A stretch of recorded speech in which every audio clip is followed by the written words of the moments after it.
लिंगानी रूप विष्णु भगवान के न नहीं निरीक्षतः देखते हैं ये ऐसे सब पादों पादों पाँव नृणाम मनुष्यों के तो वे ध्रुम जन्म वृक्ष से उत्पन्न बाजो उसके सदस्य क्षेत्राणी पवित्र स्थल न नहीं अनुव्रजत जाते हैं अरे भगवान के यो जो आज बोलो नहीं श्रीमद् भागवतम द्वितीय स्कंद हाँ बहारीते पाँच बार श्रीमद् भागवतम स्कंद द्वितीय अध्याय तृतीय श्लोक संख्या 22 बहारीते ते नयने नराणाम लिंगानि विश्रोण निरीक्षतो ये पादो नृणाम तो द्रुमजन्म भाजो क्षेत्राणि नानुव्रजतो हरेयो। अनुवाद और भावार्थ श्रील प्रभुपाद द्वारा श्रील प्रभुपाद की जय। जो आंखें भगवान विष्णु की प्रतीकात्मक अभिव्यक्तियों उनके रूप नाम गुण आदि को नहीं देखती वे मोर पंख में अंकित आँखों के तुल्य है और जो पांव तीर्थ स्थानों की यात्रा नहीं करते जहाँ भगवान का स्मरण किया जाता है वे पुरुष के तनों जैसे माने जाते हैं। तात्पर्य विशेष रूप से गृहस्थ भक्तों के लिए अर्चा विग्रह की पूजा की जोर देकर संस्तुति की गई है। जहाँ तक संभव हो हर गृहस्थ को गुरु के आदेश अनुसार विष्णु के श्री विग्रह की यथा राधा कृष्ण लक्ष्मी नारायण या सीताराम जैसे स्वरूपों की या नृषि वराह गौर निताई मत्स्य कुर्म सालग्राम शिला या भगवान के किसी अन्य रूप तथा त्रिविक्रम केशव अच्युत वासुदेव नारायण तथा दामोदर जैसे विष्णु के अन्य रूप जिनकी संस्तुति वैष्णव तंत्रों या पुराणों में की गई है इनकी स्थापना करनी चाहिए और पूरे परिवार को अर्चन विधि के नियमों का कड़ाई से पालन करते हुए पूजा करनी चाहिए। परिवार का हर सदस्य जो 12 वर्ष से ऊपर की आयु का हो प्रामाणिक गुरु से दीक्षा ले और घर के सारे सदस्य भोर से लेकर रात्रि तक मंगल आरती का निरंजन अर्चन पूजा कीर्तन श्रृंगार भोग वैकाली संध्या आरती का पाठ भोग रात्रि का शयन आरती का इत्यादि करके भगवान की सेवा में लगा रहे। प्रामाणिक गुरु के निर्देशन में इस तरह अर्चा विग्रह की पूजा में संलग्न रहने से गृहस्थों को अपना जीवन विमल बनाने तथा आध्यात्मिक ज्ञान में उन्नति करने में सहायता मिलेगी। किसी नौसिखिए भक्त के लिए साधारण पुस्तकीय ज्ञान पर्याप्त नहीं है। किताबी ज्ञान सैद्धांतिक होता है जबकि अर्चन विधि व्यवहारिक है। आध्यात्मिक ज्ञान का विकास सैद्धांतिक तथा व्यवहारिक ज्ञान के मेल से किया जाना चाहिए। आध्यात्मिक और पूर्णता प्राप्त करने का यही निश्चित मार्ग है। नवदीक्षित भक्त के लिए भक्ति का प्रशिक्षण कुशल गुरु पर निर्भर करता है क्योंकि वे जानते रहते हैं कि भगवत धाम जाने के मार्ग में क्रमिक प्रगति करने के लिए शिष्य को किस तरह ले जाया जाए।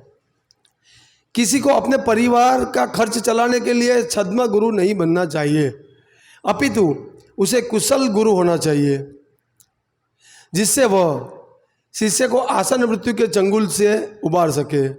श्री विश्वनाथ चक्रवर्ती ठाकुर ने गुरु के प्रामाणिक गुणों की व्याख्या की है और उन श्लोकों में से इस प्रकार है। श्री विग्रह आराधन नित्य नाना श्रृंगार धन मंदिर मार्जना दो युक्त भक्त सच नियुंजतोपि वंदे गुरो श्री चरणारविंदम। श्री विग्रह अर्चा अथवा भगवान का उपयुक्त पूजनीय स्वरूप है और शिष्य को चाहिए कि वह श्रृंगार द्वारा अर्थात समुचित अलंकरण तथा वस्त्रों द्वारा एवं मंदिर मार्जन अर्थात मंदिर की सफाई द्वारा श्री विग्रह की पूजा करे। गुरु नवदीक्षित भक्त को अत्यंत अनुग्रह पूर्वक स्वयं ही ये सारी बातें सिखाते हैं और धीरे धीरे भगवान के दिव्य नाम, रूप, गुण आदि की अनुभूति प्राप्त करने में सहायता करते हैं। भगवान को वस्त्र पहनाने तथा मंदिर को सजाने जैसी सेवा में ध्यान लगाने के साथ ही संगीतमय कीर्तन एवं शास्त्रों से आध्यात्मिक उपदेशों के द्वारा ही सामान्य व्यक्ति नारकीय सिनेमा के आकर्षण तथा सर्वत्र रेडियो द्वारा प्रसारित होने वाले भद्दे कामों गीतों से बच सकता है। यदि कोई घर में मंदिर नहीं बना सकता है तो उसे किसी अन्य के मंदिर में जाना चाहिए जहां उपयुक्त सारे कार्य नियमित रूप से संपन्न होते हो। भक्त के मंदिर में जाने तथा भगवान के उदार रूप से अलंकृत विग्रह का दर्शन करने से संसारी मन में आध्यात्मिक प्रेरणा उत्पन्न होगी। मनुष्य को चाहिए कि वे वृंदावन जैसे तीर्थ स्थानों में जाए जहां ऐसे मंदिर तथा श्री विग्रह पूजन की व्यवस्था रहती है। प्राचीन काल में सारे धनी व्यक्ति जैसे राजा तथा धनी व्यापारी ऐसे मंदिरों का निर्माण षड गोस्वामी जैसे कुशल भक्तों के निर्देश अनुसार कराते थे और जन सामान्य का कर्तव्य है कि इन मंदिरों का तथा तीर्थ स्थलों में संपन्न होने वाले उत्सव का लाभ महान भक्तों के पदचिन्हों का अनुसरण करते हुए अनुव्रज उठाए। मनुष्य को चाहिए कि इन पवित्र तीर्थ स्थलों तथा मंदिरों की यात्रा सैर सपाटों की भावना से न करे, अपितु उन्हें भगवान की दिव्य लीलाओं से अमर हुआ समझकर तथा इस विज्ञान जानने वाले व्यक्ति के मार्गदर्शन में करे। यह अनुव्रज कहलाता है। अनु का अर्थ है पीछे पीछे जाना। अतएव यह उत्तम होगा कि मंदिरों तथा तीर्थ स्थानों को देखने जाने में भी गुरु के आदेश का पालन किया जाए। जो इस विधि से यात्रा नहीं करता वह उस जड़ वृक्ष के सदस्य है जिसे भगवान ने जड़ बने रहने की सजा दी है। मनुष्य की चल फिर सकने की प्रवृत्ति का दुरुपयोग दृश्य देखने या पर्यटन करने के लिए स्थानों की यात्रा करने में होता है।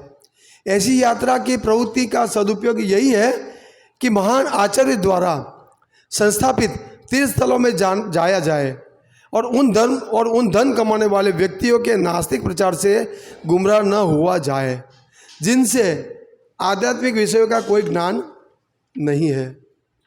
ओम अज्ञानतिमिरन्धस्य ज्ञानाञ्जन शलाकया चक्षुर उन्मीलितं येन तस्मै श्री गुरुवे नमः।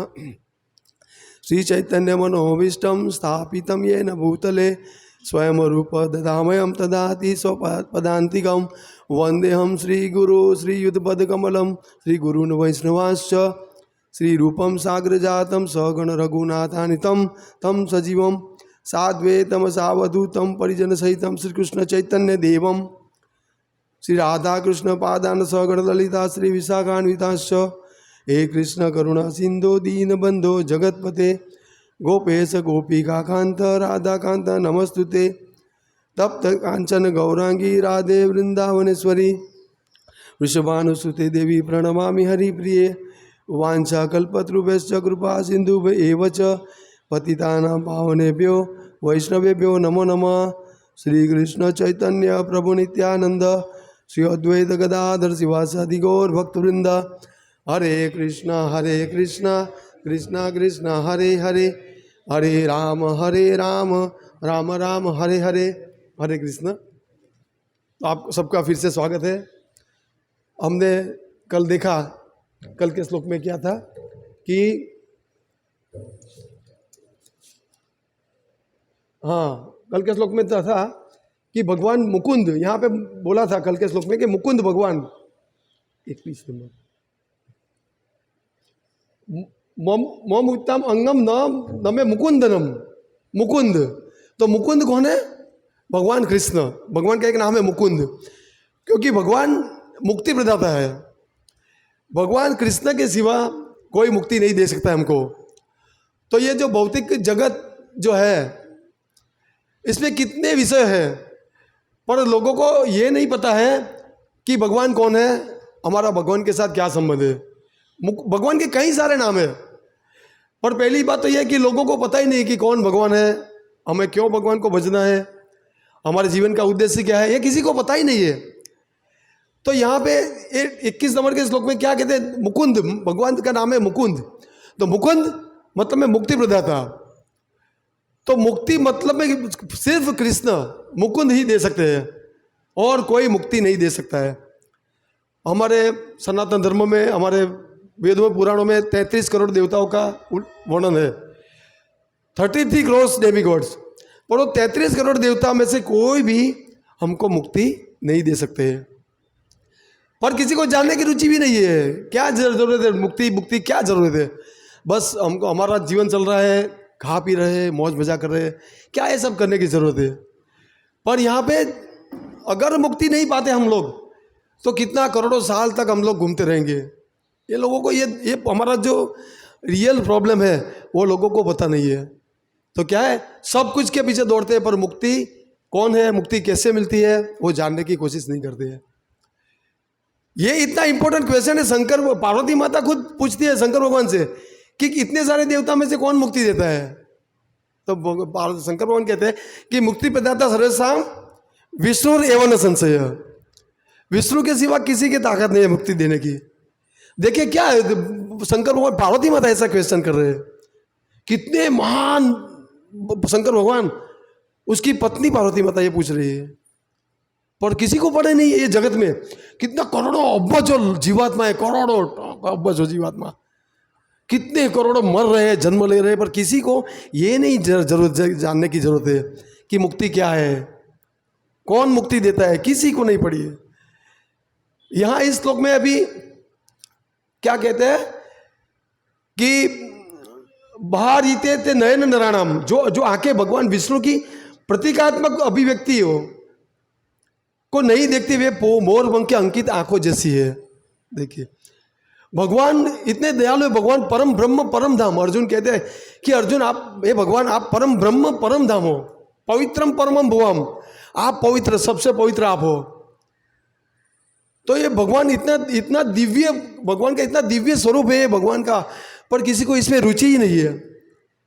तो ये क्या है कि भगवान का यहाँ पे लिखा है कि नाम रूप, जो अनुवाद है इसमें क्या है कि नाम रूप गुण आदि। तो पहले क्या, जब हम हमारा नाम में रुचि होगा, नाम में हमारा रुचि होगा, तब हमको धीरे धीरे गुण, फिर हमको रूप लीला, फिर हमको आएगा इसमें। तो भगवान के कई अवतार भी है, जैसे गुण अवतार, लीला अवतार, मनवंतर अवतार, समय समय पे भगवान के अवतार आते हैं। क्यों आते हैं, भगवान को क्या जरूरत है यहाँ आने की, भगवान को यहाँ आने की कुछ भी जरूरत नहीं है। जैसे हम देखते हैं कि भगवान आते हैं तो क्या करते हैं कि जो साधु है, वैष्णव है, संत है, उसका रक्षण करते हैं और असुरों का नाश करते हैं, बराबर। पर असुरों को नाश करने के लिए भी भगवान को खुद आने की जरूरत नहीं है, पर भगवान हमारे लिए आते हैं, क्योंकि हमारा भगवान में रुचि हो, हमारा भगवान के नाम में रुचि हो, भगवान में हमारा मन लगे। तो क्योंकि हमारी इंद्रिया जो है ना वो बहुत अपूर्ण है, हम अभी भगवान को तुरंत नहीं देख सकते हैं। जैसे नारद मुनि ने दर्शन किया, प्रहलाद महाराज ने दर्शन किया, ध्रुव महाराज ने दर्शन किया, जैसे भगवान की स्तुति की, भगवान के दर्शन किए, ऐसी हमारी इंद्रिय अभी नहीं है। तो हमको क्या करना पड़ेगा, पहले भगवान के नाम में रुचि लेना पड़ेगा। भगवान कहते हैं नाम नामकारी बहुधा नीच सर्वशक्ति। भगवान के नाम में हम रुचि लेंगे ना, पहले हरे कृष्ण कृष्ण कृष्ण हरे हरे, हरे राम राम राम हरे हरे। अगर ये नाम को हम सुनेंगे, नाम को बराबर हम सुनेंगे, हमारा ध्यान उधर उधर जाएगा, वापस लाएंगे, जाएगा ही हमारा ध्यान। क्यों? क्योंकि हमारा हृदय में भी बहुत कलमश है, बहुत बड़ा पड़ा हुआ है, पर फिर भी हमें अभ्यास करना है। क्योंकि हमें ये सिस्टम, हमें ये प्रोसेस किसने दिए, हमारे आचार्य ने दिए। तो ये सिस्टम में कोई भी गड़बड़ नहीं है, कोई भी त्रुटि नहीं है। कह दिया है कि आपको ये प्रोसेस से भगवान के दर्शन हो गए, आपका हृदय शुद्ध होगा तो होगा ही होगा। तो पहले क्या है, हमको भगवान के नाम पे हमें ध्यान बराबर करना है। बराबर हमारा नाम होगा, 3 अपराध जो जो नाम अपराध है उससे मुक्त होकर जब हमारा शुद्ध नाम होगा तब क्या होगा, हमारा रूप पे हमारा ध्यान, हमारा मन लगेगा। तब हमारा रूप पे भगवान का जो इतना अद्भुत दिव्य रूप है, द्विभुज स्वरूप भगवान कृष्ण, इसके ऊपर हमारा मन लगेगा। जैसे गोपियाँ है बराबर, तो गोपियाँ जैसे भगवान की बंसरी से बजती है ना, तो तुरंत गोपियों को जैसा बंसरी की ध्वनि सुनती है गोपियाँ, तो तुरंत उसको कृष्ण मन में आ जाते हैं। वही स्वरूप भगवान का। बंसरी भगवान वन में बजाते हैं या कहीं भी बजाते हैं, पर गोपी को तुरंत उसका ध्यान हो जाता है।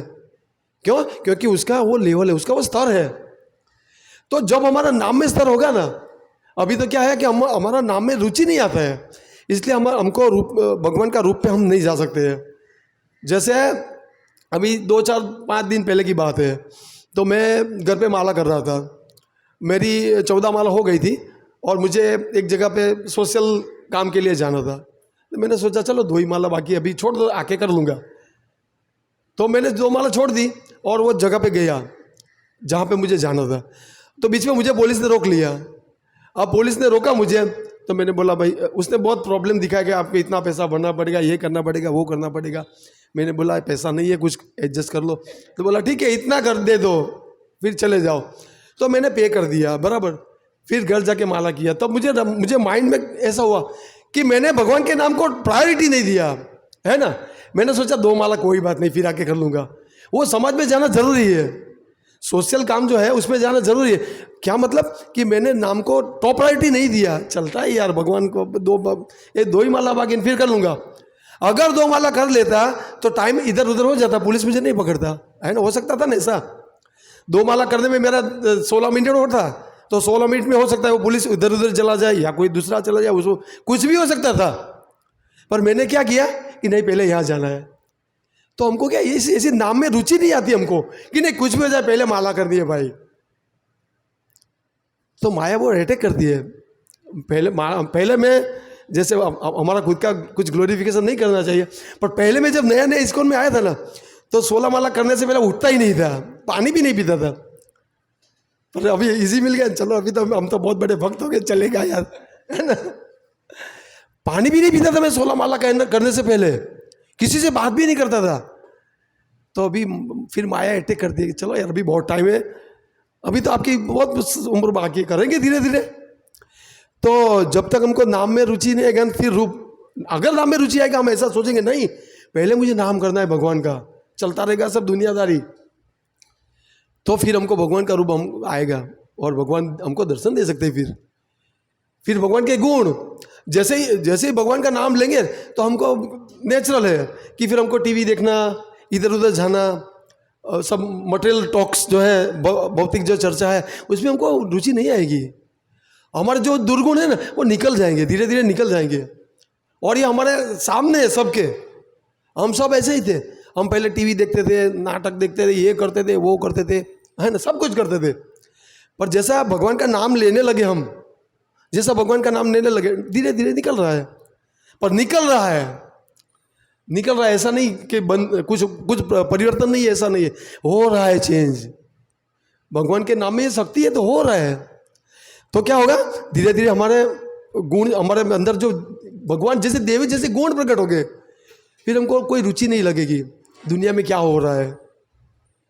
अभी आप जो कर्मी लोग हैं उसको पूछेंगे कि अभी देश में क्या चल रहा है, तो बोलेंगे कि नरेंद्र मोदी इधर है, ये पिक्चर आया है, ऐसा चल रहा है, उसके जहाँ वहाँ पे ऐसा है। पर भक्त को ऐसा नहीं पता होता है। रियल में जो भक्ति में लगा है ना, जो कृष्ण भक्ति में वास्तव में लगा है ना, उसको ऐसे विषय में पता ही नहीं चलता है। कोई बोलता है तब पता चलता है कि ठीक है ऐसा हुआ, नहीं तो किसी भक्त को नहीं पता चलता है कि ट्रेन पलट गई, 3 डब्बे हो गए। नहीं, किसी ने बोल दिया तो पता लग गया तो लग गया। नहीं तो जो शुद्ध भक्त है ना, उसको ऐसे विषय में कुछ पता ही नहीं होता है दुनिया में क्या चलता है। तो जब हमारा भी ऐसा भगवान में भजन लगेगा ना, तब हमको भी क्या, नाम रूप गुण और लीला का दर्शन होगा। एक आचार्य थे, कौन से, जो वृंदावन में भजन कर रहे थे, और वो जब कर रहे थे तो ऐसा बोलते हैं शास्त्र में कि वो जब करते थे तो राधा रानी आके उससे ऊपर कुछ पहले ओढ़नी के नैनू की नहीं, વૃંદાવનના महाराज આપણા આચાર્ય જ છે, પરંપરાના જ કોઈ આચાર્ય છે, हाँ, रूप गोस्वामी, लगभग रूप गोस्वामी कि वो जब जब करते थे ना तो वो देखते नहीं कि ऊपर सूर्य सर पे आ गया है, तो राधा रानी वो खुद अपना जो उसका होता है ना वो लेके ऐसा रखते हैं। तो ये शुद्ध भक्त के लिए ऐसा भगवान कर सकते हैं? कुछ ये पॉसिबल है? भगवान खुद आते हैं। हमने कितनी हमारी लीला देखी, उसमें हम देखते हैं कि भगवान भाव से अगर कोई भगवान को भोजन लगाता है तो भगवान खुद आने आते हैं, खाने आते हैं ना। हमने हमारे शास्त्र में वर्णन 2-3 ऐसी कथा है। तो ये जैसे जैसे हमारा नाम में रुचि होगा, भगवान का नाम लगे, भक्तों का संग करेंगे, तो धीरे धीरे हमारा ये सब दर्शन होगा भगवान का। और हमको धीरे धीरे भगवान के जो द्विभुज स्वरूप है ना, द्विभुज स्वरूप मुरली वाला, उसमें हमको आकर्षण होगा। और भगवान की लीला, भगवान का नाम रूप गुण लीला सभी में हमको आनंद आएगा। फिर अभी हमने देखा कि मोरपंख, जो मोरपंख है, मोरपंख उसकी जो आंखें, हमको दिखने में कितना बढ़िया लगता है वो मोरपंख, कितना blue colour black colour, blue colour black, हमको देखते ही हमारी आंखें आकर्षित हो जाती है ना। किसी मोर को पूरा मोर देखें हम तो एक पीछा भी देखेंगे ना तो हमको बहुत अद्भुत लगेगा। वो एक पीछा भी कोई मोर का दिखाएंगे ना तो हमको बहुत अच्छा आनंद लगेगा। पर जब कोई पूरा मोर जो नृत्य करता है, पूरा उसने अपना पंख फैला दिया है, तो जब हम वो देखेंगे तो हमको इतना अच्छा लगेगा कि उसके अंदर, उसके जो पंख है उसमें हर पंख के अंदर आंखें हैं, इतनी अद्भुत लगती है वो। पर वो आंखें कुछ काम की नहीं है ना। हमारी आंखें जो है तो अभी भगवान का दर्शन कर सकती है, पर वो मोर के पंख के अंदर जो आंखें है वो कुछ भी नहीं देख सकती है, कुछ नहीं देख सकते। तो क्या मतलब है वो आंख का? वो मोर के पंख के अंदर जो आंख है उसका क्या मतलब? कुछ भी मतलब नहीं है। तो दुनिया के लोग जो है ना, ये जो मोर के अंदर जो कलरिंग जो आंख है ना उसको देखने में लगे हैं। रंग बिरंगी दुनिया, कलरफुल वर्ल्ड, इस पे पड़े हैं लोग। ये कलरफुल वर्ल्ड देखने के में पड़े हैं, इसलिए भगवान का दर्शन नहीं करते हैं। जब तक मेरा अनुभव है, मुझे तो ऐसा ही लगता है कि 99% लोग ऐसे हैं, 99% लोग ऐसे हैं जो सुबह उठते हैं और नहा धो के काम पे चले जाते हैं। मुझे नहीं लगता कि कोई भगवान को जानने की कोशिश करता है, कोई कोशिश ही नहीं करता है। उठे, काम पर गए, काम से आए, बात खत्म, बस। तो ये रंग बिरंगी दुनिया में ही लोग फंस गए, मटेरियल वर्ल्ड में। सबको पैसा इकट्ठा करना है, टीवी लाना है, ये करना है, बंगलो बनाए, गाड़ी लाना है, बस उसके अंदर ही फंस गए लोग। तो इसलिए ऐसे लोग जो है वो क्या करते हैं, भगवान के दर्शन नहीं कर सकते। तो जो लोग भगवान के दर्शन नहीं करते हैं उसकी आंखें भी कैसी है? ये मोर पंख में जैसी आंखें, ऐसी आंखें हैं। नहीं तो आप दुनिया में कितना कुछ भी देख लो, पर भगवान का दर्शन अगर नहीं किया ना तो आपका जीवन बेकार है। तो फिर आगे वर्णन है कि जो पैर है वो भगवान के धाम के दर्शन, भगवान के धाम में नहीं जाता। तो वो पैर क्या है? वृक्ष के थड़ के समान है ना। हम देखते हैं वृक्ष जो है एक जगह पे खड़ा रहता है कितने सालों तक। वृक्ष की योनि जो है कि वृक्ष की योनि में कई वृक्ष ऐसे होते हैं, कोई 10 साल, कोई 50 साल, कोई 100 साल, कोई 5000 साल। प्रभुपाद एक बार एक जगह पे बोल रहे थे, जब वो टॉपकिन पार्क में थे, तब प्रभुपाद को किसी शिष्य ने बोला कि प्रभुपाद यहाँ एक वृक्ष है ना, उसका आयुष्य 5000 साल का है। सोचिए 5000 साल तक वो वृक्ष खड़ा रहेगा। अब मान लीजिए कि हमको कोई वृक्ष की बॉडी ऐसी मिल गई तो क्या होगा हमारा? 5000 साल तक एक ही जगह खड़ा रहना है। तो यहाँ पे क्या लिखा है कि जिसके पैर भगवान के धाम में जाने के लिए नहीं जाते ना, उसको क्या होता है, उसके पैर कैसे है? ये वृक्ष के थड़ के समान है।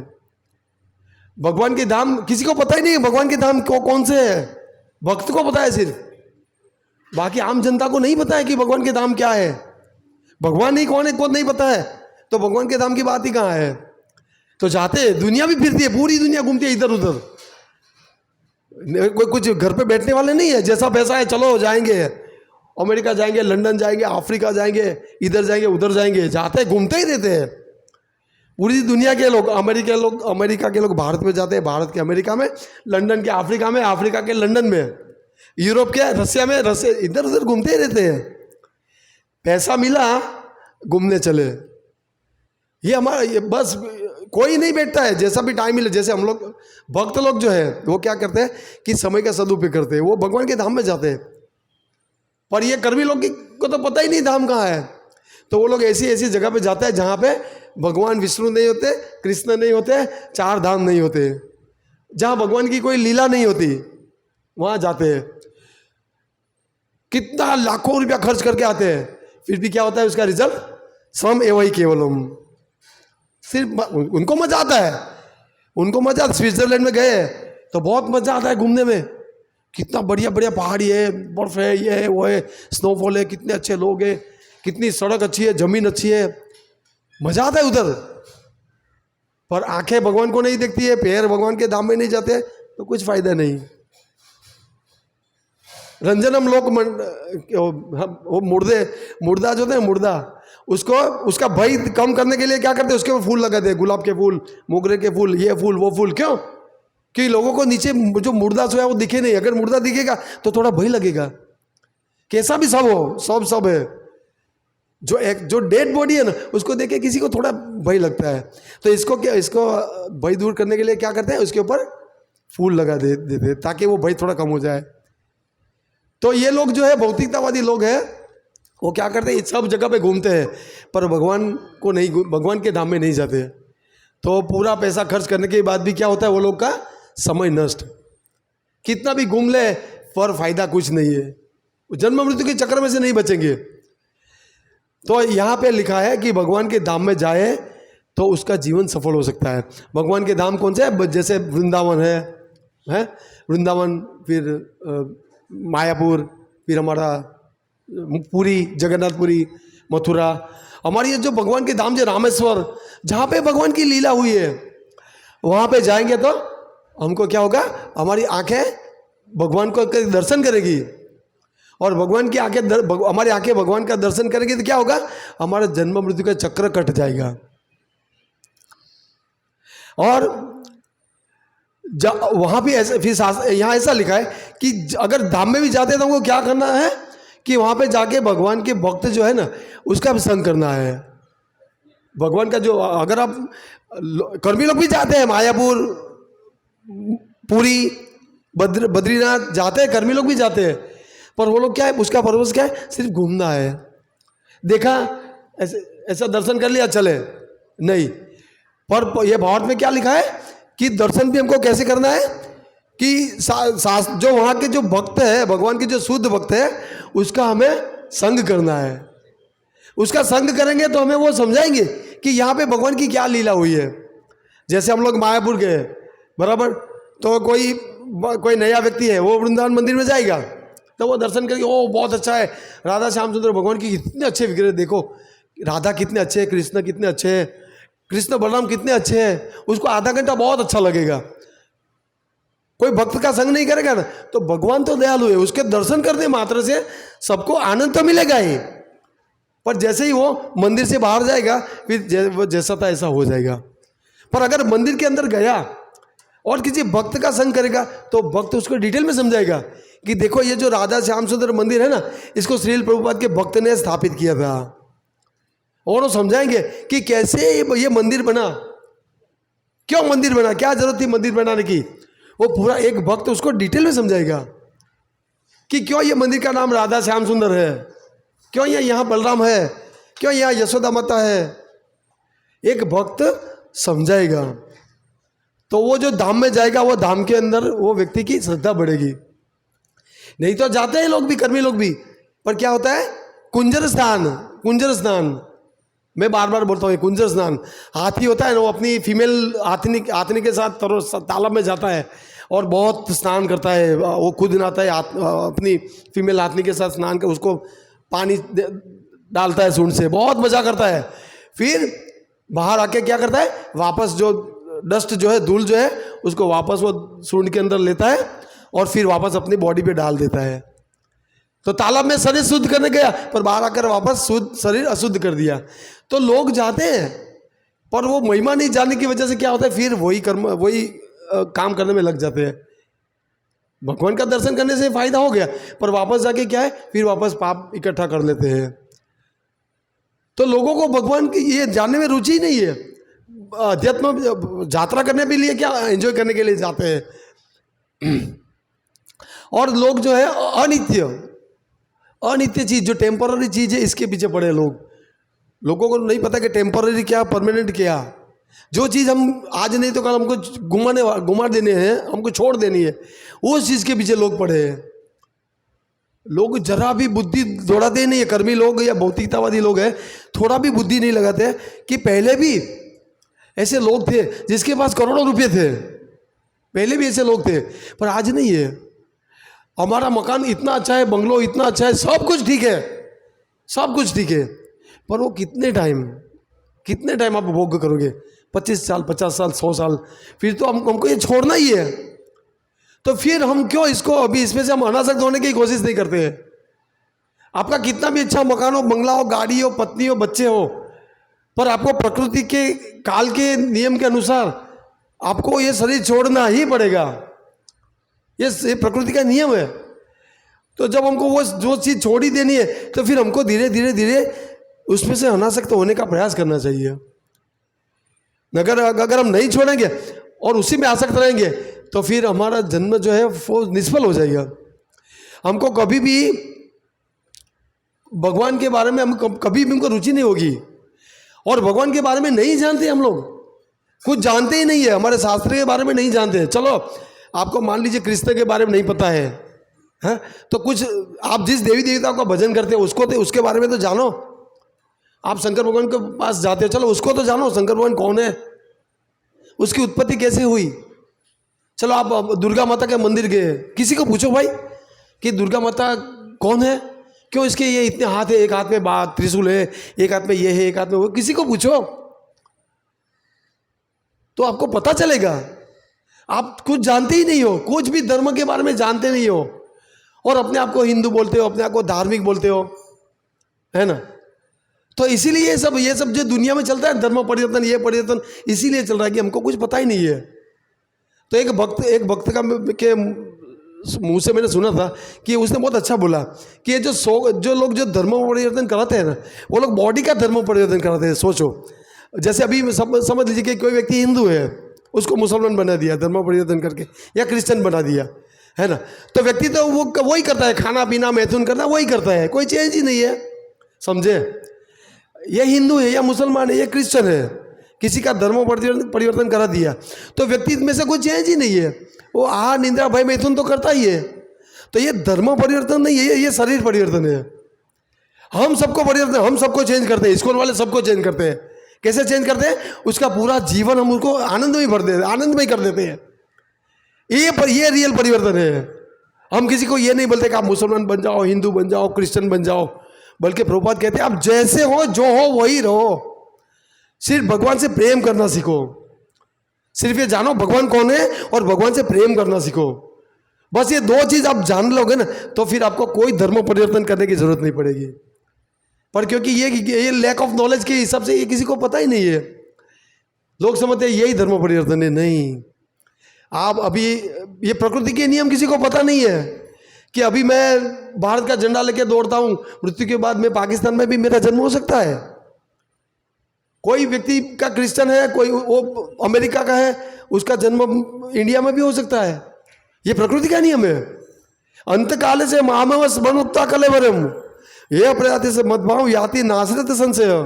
हे अर्जुन, अंत काल में जो व्यक्ति जिस भाव का स्मरण करता है उसको ऐसा बॉडी मिलता है। सोचो, ये मन जो है ना, मन हमको लेता है दूसरी बॉडी में, सूक्ष्म मन। ये बॉडी से तो कुछ भी कर लोगे, किसी को कितना भी कुछ कर लोगे, पर अंत में कौन तुमको नेक्स्ट बॉडी में ले जाएगा? मन। ये मन में अगर भगवान का के बारे में कुछ जानते नहीं हो, तो अगर दूसरा ही सब जानते हो, मैं हिंदू हूं, मैं मुसलमान हूं, मैं हूं, मैं हूं, समझ लो आपका जन्म फेल हो जाएगा। आप करोड़ों साल तक जिस देश में आपकी आसक्ति है, जिस बॉडी में आपकी आसक्ति है, जिस धर्म में आपकी सो-कॉल्ड धर्म में आपकी आसक्ति है, उस बॉडी में आपका शरीर चला जाएगा। पर वो जरूरी नहीं है कि आपको मनुष्य बॉडी मिले।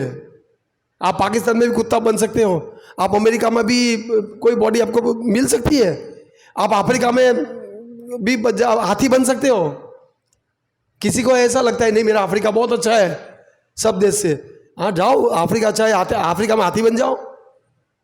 ये किसी को नहीं पता है। ये जो सूक्ष्म जो सिद्धांत है ना, ये जो भगवान का जो उपदेश है ये किसी को नहीं पता है। लोग क्या कहें, शरीर के लेवल पे लड़ रहे हैं, शरीर के लेवल लड़ रहे हैं, सीमा बढ़ाओ, देश बढ़ाओ, ये करो। देखो देश में कितना प्रॉब्लम है। देश में क्या, हमारा खुद ही, हमारे घर में प्रॉब्लम है, घर से बाहर निकलो तो समाज में प्रॉब्लम, समाज में से बाहर निकलो तो राष्ट्र में प्रॉब्लम, इंटरनेशनल प्रॉब्लम। कहीं सुख नहीं है, कहीं शांति नहीं है। लोग सोच रहे हैं कि हम ये कर लेंगे तो मजा आ जाएगा, सुखी हो जाएंगे, पर कोई, आप कितना भी कोई भी उपाय कर लो, इस जगत में शांति मिलने का कोई चांस ही नहीं है, कोई चांस नहीं है। क्यों चांस नहीं है, कोई कहेगा? हाँ, मामू पेत्य पुनर्जन्म दुखालय शाश्वतम। कोई कितना भी ट्राई कर ले, चलो आपको पूरा इंडिया दे दिया, कोई मान ले कि चलो भाई एक फिलोसॉफी के खातिर ऐसा बोल दे कि चलो एक भारत एक ऐसा हो गया कि जिसमें सब हिंदू ही रहते हैं, चलो कोई मुस्लिम नहीं है, कोई क्रिश्चियन नहीं है, कोई पारसी नहीं है, फिर भी सुखी नहीं रहेगा। ऐसा नहीं कि हिंदू है तो लड़ेंगे नहीं, एक दूसरे को मारेंगे नहीं, काटेंगे नहीं। ऐसा नहीं कि सब मुस्लिम हो गए तो लड़ेंगे नहीं, मारेंगे नहीं, काटेंगे नहीं। ये तो होगा ही, क्योंकि आपने तो कभी सीखा ही नहीं है कि भगवान कौन है, भगवान के पास कैसे जा सकते हैं, कैसे शांति मिल सकती है। तो ये तो आपको सब मिल जाने के बाद ही आपको सुखी नहीं होगे। तो कब आप सुखी होंगे? भोक्तारम यज्ञ तपसम सर्वलोक महेश्वरम। आपको पता चलेगा कि कृष्ण भगवान है, उसको भजने से ही शांति मिलेगी। तो कुछ लोग बोलेंगे कि नहीं कृष्ण हमारे भगवान नहीं है। तो प्रभुपाद बोले कि ठीक है, आपके पास अगर शास्त्र में कोई प्रामाणिक नाम है तो आप उसका चैंटिंग करो, आप उसका भजन करो। पर प्रामाणिक नाम का भजन करोगे तो आपके अंदर जो ये सब वासना है ना, मेरा देश, मेरा ये, मेरा शरीर, मेरा समाज, मेरा फैमिली, वो सब निकल जाएगा अगर सच्चा उपदेश आप ग्रहण करेंगे तो। नहीं तो कोई चांस नहीं है। करोड़ों साल तक हम लोग जन्म मृत्यु के चक्र से बाहर ही नहीं निकल सकते हैं। पुनरपि जननम पुनरपि मरणम पुनरपि जननी जठरे शयनम। भगवान हमारे लिए इधर आते हैं। हमको हमारी इंद्रिया इतनी इनकम्प्लीट है कि भगवान को देख ही नहीं सकते हम, पर भगवान कृपा करके अर्चा विग्रह में हमारे सामने आते हैं। क्यों? क्योंकि हम भगवान की सेवा कर सके।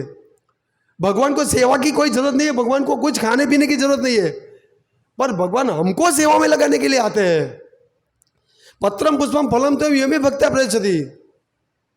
अगर कोई प्रेम से, भगवान कहते कोई प्रेम से मुझे पत्र पुष्प अर्पण करेंगे तो मैं वो ग्रहण करूंगा।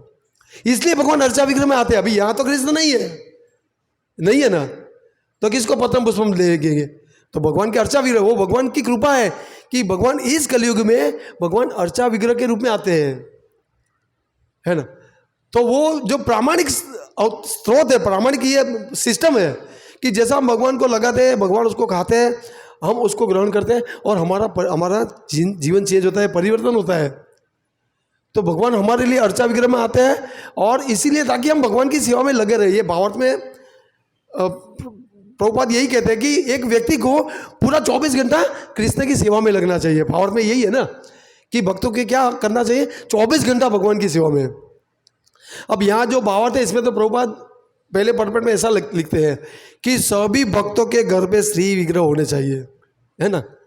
ऐसा क्लियर लिखा है कि सभी भक्त के घर पे भगवान के श्री विग्रह होने चाहिए। पर क्या प्रभुपाद बात देते कि गुरु की आज्ञा, गुरु के मार्गदर्शन में, पर होना चाहिए। देखो प्रभुपाद ना नहीं बोल रहे हैं, नहीं होना चाहिए ऐसा तो बोल ही नहीं रहे, पर होना चाहिए। पर कैसा? गुरु के मार्गदर्शन में। क्यों होना चाहिए? क्योंकि एक भक्त जो है वो पूरा दिन भगवान की सेवा में लगा रहे, सुबह 4 बजे से लेकर रात को 9 बजे तक। अर्चा विग्रह की बात करें प्रभुपाद, इधर अर्चा विग्रह की बात कर रहे हैं, पर कंडीशन क्या रख रहे हैं कि प्रामाणिक गुरु के मार्गदर्शन में। तो जनरल बात मैं करता हूँ कि अभी जगन्नाथ भगवान का जो स्नान यात्रा था हमने देखा मंदिर में, तो पहले 5 साल पहले मंदिर में हमको ब्राह्मण दीक्षित नहीं दिखते थे कोई, 5 साल पहले, 3-4 साल पहले, है ना। अभी पूरा होटल अंदर बढ़ जाता है दीक्षित, ब्राह्मण दीक्षित, है ना। 5 साल पहले कोई नहीं थे। जो मंदिर के 3-4 पुजारी हैं वही वंदन प्रभु, वृंदावन दास प्रभु, 4-5 लोग। अभी पूरा बढ़ गया है। तो ब्राह्मण दीक्षा दे देते हैं दूसरे आचार्य, बराबर। तो मेरा कहने का मतलब यह है कि ब्राह्मण दीक्षित जो है वही अर्चा विग्रह की सेवा कर सकता है, ऐसा प्रभुपाद कहते हैं, बराबर। तो प्रभुपाद ये भी लिखते हैं कि हर 12 साल से ऊपर का जो लड़का है उसको दीक्षित होना चाहिए, है ना। तो फिर हर 12 साल के ऊपर के लड़के हैं उसको फटाफट दीक्षा मिल जानी चाहिए, दीक्षा ब्राह्मण दीक्षा भी मिल जानी चाहिए, तभी तो होगा ये, नहीं तो नहीं होगा ना। प्रभुपाद क्या चाहते हैं कि पूरा दिन भगवान का डिटीज का अर्चा विग्रह हो, जिसके घर में 4 व्यक्ति है 5 व्यक्ति है बराबर, सभी ब्राह्मण दीक्षित हो। ऐसा अगर हम मानते हैं कि ब्राह्मण दीक्षित ही अर्चा विग्रह की सेवा करें तो सबको ब्राह्मण दीक्षित होना चाहिए, है ना। नहीं है तो नहीं कर सकेंगे। पर प्रभुपाद यहाँ पे स्ट्रेस बराबर बाहर पूरा कह रहे हैं कि सबको अर्चा विग्रह की सेवा करनी ही चाहिए, परपट में क्लियर लिखते हैं प्रभुपाद, है ना। पर हम नहीं कर पाते क्योंकि हम ब्राह्मण दीक्षित नहीं है, तो हम भगवान के चित्र की पूजा करते हैं। तो हम ऐसा समझ सकते हैं कि प्रभुपाद जो है ना, प्रभुपाद के जो भावार्थ है दिव्य भावार्थ है हर एक श्लोक में। तो ये भावार्थ में प्रभुपाद ने पूरा डीटी वर्शिप पे ही भार दिया है ना।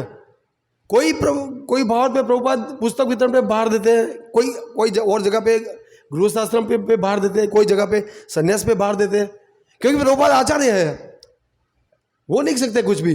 तो कहने का मतलब ये है कि ये जो पहला जो पैराग्राफ है इसमें प्रभुपाद अर्चा विग्रह पे बहुत भार देते हैं कि हमको कैसे भी हो पूरा सुबह 4 बजे से लेकर रात को 9 बजे तक भगवान की आराधना में सेवा में लगा रहना है।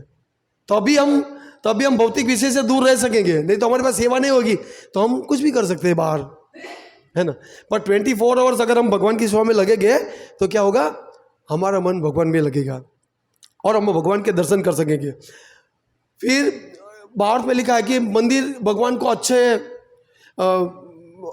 के अच्छे वस्त्र परिधान पहनाओ, अलंकार भगवान की दिव्य माला बनाओ, भगवान के अंदर पूरा लीन रहो।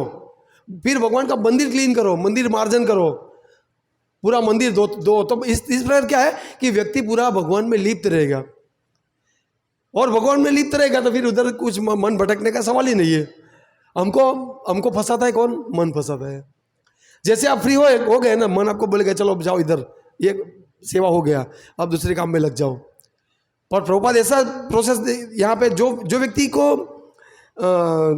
विग्रह में जो इंटरेस्टेड है ना, उसके लिए तो ये बहुत ही इंपॉर्टेंट ये पूरा पैराग्राफ है। ना ही बोलते पूरा सुबह 4 बजे तक 9 बजे तक यही करो बस, देखो क्लियर कट है, आप पढ़ना। फिर अगर किसी को डाउट है तो ये पैराग्राफ फिर आप पढ़ना, इसमें प्रभुपाद इसके ऊपर भार देते बस, डीटी वर्शिप करो, डीटी वर्शिप करो, डीटी वर्शिप करो, है ना।